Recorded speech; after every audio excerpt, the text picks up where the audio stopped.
Bismillahirrahmanirrahim. Assalamualaikum warahmatullahi wabarakatuh. Selamat sore sahabat Ehsan semua.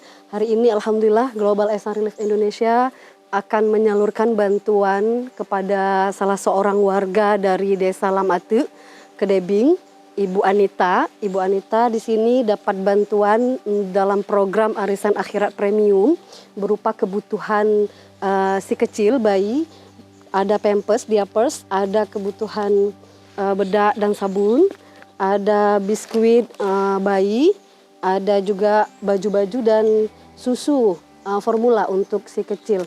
Ibu, kalau boleh kita tahu sudah berapa lama tinggal di Lamatu? 4 orang anak ya. Ibu Anita ini sudah tinggal dibawa sama suaminya, tinggal di Lamatu, dan kondisi rumah ini merupakan rumah tanah dari mertua Bu ya.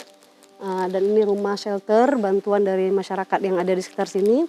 Selain kebutuhan bayi, karena program Box of Life, kita juga memberikan bantuan berupa paket sembako.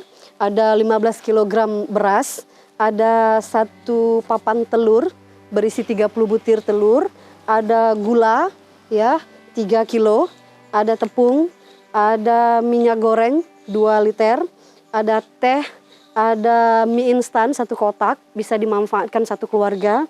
Juga ada agar-agar ya untuk kebutuhan si adik-adik di sini. Alhamdulillah bantuan ini semua berasal dari donatur kita dari Global Ehsan Relief Indonesia. Semoga bantuan ini bisa bermanfaat ya Ibu Anita ya. Kami ucapkan terima kasih. Dan Fastabikul Khairat, masih banyak sekali bantuan yang kami butuhkan dengan bantuan Anda semua. Terima kasih. Assalamualaikum warahmatullahi wabarakatuh.